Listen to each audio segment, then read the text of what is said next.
আমাদের দেশের প্রাইমারি স্কুলের বাচ্চারা স্কুলে যেতে না চাইলেও জাপানের বাচ্চারা খুব আনন্দ করেই স্কুলে আসে। তারা দিনের একটা বড় সময় স্কুলে কাটায় এবং তাদেরকে দেওয়া হয় দুপুরে বিশেষ খাবার। জাপানের স্কুলে শিশুদের লাঞ্চকে অনেক বেশি গুরুত্ব দেওয়া হয়। বাচ্চারা সকালে স্কুলে আসার পরেই শুরুতেই তারা পড়তে বসে না। তারা ব্যাগপত্র রেখে স্কুলের মাঠে যায়। সেখানে প্রতিটি স্টুডেন্টের জন্য আলাদা করে গাছ দেওয়া থাকে এবং সেখানে তাদের নামও লেখা থাকে। তারা প্রথমে এসে গাছে পানি দেয়। তাদেরকে শেখানো হয় কিভাবে একটি গাছকে যত্ন নিতে হয়। প্রিমিয়াম মশলা, কোকো, কাস্টার্ড পাউডার সহ আরও অনেক বেকিং পণ্যের সমাহারে সেরা দিচ্ছে বিশুদ্ধতা ও উৎকর্ষতার নিশ্চয়তা। দেশ জুড়ে সেরা কনজিউমার গুডসের ডিলারশিপ চলছে। একটি বড় স্কুলে মোটামুটি 1000 বাচ্চাদের জন্য লাঞ্চ বানানো হয়। আর এই লাঞ্চ বানানোর প্রক্রিয়াটাই সব থেকে বেশি ইন্টারেস্টিং। প্রথমে ঠিক করা হয় মেনু। প্রতিদিনের খাবার বাচ্চাদের পুষ্টিমানের সঙ্গে হিসাব করে ঠিক করা হয়। সেখানে থাকে চাল, মাংস, সবজি, স্যুপ এবং দুগ্ধজাত খাবার। প্রতিটি খাবারই শিশুদের স্বাস্থ্যের কথা ভেবে ঠিক করা হয়। চাল শক্তি দেয়, মাংস প্রোটিন দেয়, সবজি ভিটামিন দেয় আর দুধ ক্যালসিয়াম দেয়। এরপর আসে কিচেনের কাজ। কিচেনগুলো থাকে অনেক বড় এবং আধুনিক। কর্মীরা কাজ শুরুর আগে তাদের পোশাক সহ তাদের সমস্ত শরীর জীবাণুমুক্ত করে নেয়। এই রান্নাঘরে আলাদা আলাদা জায়গা থাকে। এক জায়গায় সবজি ধোয়া হয়, অন্য জায়গায় মাংস প্রস্তুত হয়, আর এক জায়গায় স্যুপ বানানো হয়। মাংসের ক্ষেত্রে বিশেষ যত্ন নেওয়া হয়। যেমন তন্দুরি চিকেন বানানোর সময় মাংসকে প্রথমে দই এবং কারি পাউডারে মেরিনেট করা হয়। দই মাংসকে নরম করে দুর্গন্ধ দূর করে এবং স্বাদ বাড়ায়। মাংস ঢেকে কিছু সময় রেখে দেওয়া হয় যাতে মশলা ভালোভাবে ঢুকে যায়। তারপরে এই মাংস তেল ছাড়া ওভেনেই ফ্রাই করা হয়। সবজিগুলিও সতর্কতার সঙ্গে ধোয়া হয়। প্রতিটি সবজিকে তিনবার করে ধুয়ে পরিষ্কার করা হয় যাতে কোনো জীবাণু না থেকে যায়। বড় সবজি যেমন বাঁধাকপি বা গাজর ছোট ছোট টুকরো করা হয়।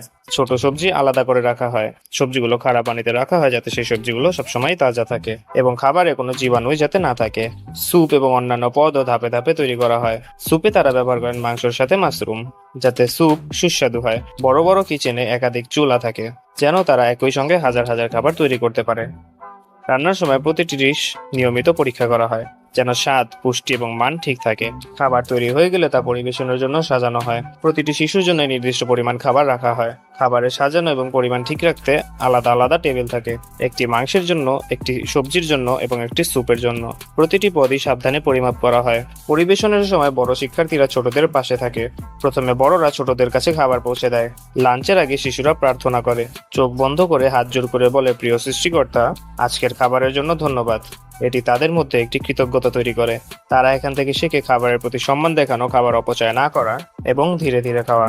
1000 বাচ্চাদের জন্য লাঞ্চ পরিবেশন করা সহজ কাজ নয়। প্রতিটি শিশুই খাবার পায় এবং খাবারের পরিমাণ সঠিক থাকে এবং পরিবেশন সুন্দরভাবে হয়। খাবারের পর শিশুরা নিজেরাই মিলেমিশে পরিষ্কার করে। ট্রে, প্লেট, চামচ এবং টেবিল ঠিকমতো পরিষ্কার করে তারা নিজেরাই। শিক্ষকরা যাচাই করেন যেন সবকিছু ঠিক থাকে। এটি শিশুদের মধ্যে দায়িত্বশীলতা, সহমর্মিতা এবং ধৈর্য তৈরি করে। জাপানের বাচ্চারা স্কুল লাঞ্চ খুব পছন্দ করে। তারা আনন্দ করে খায়, নতুন খাবার খেতে শেখে এবং একে অপরকে সাহায্য করে। লাঞ্চের পরে শিশুরা খেলাধুলা করে, হাঁটাচলা করে বা ঘোরাঘুরি করে। জাপানের স্কুলগুলো দেখলেই বোঝা যায় স্কুলের লক্ষণ শুধু পড়াশোনা নয়, ভালো মানুষ তৈরি করা। তারা শেখে একে অপরকে সাহায্য করে কিভাবে কাজ করতে হয়, নতুন কিছু চেষ্টা করতে এবং ধৈর্য ধরে কাজ করতে।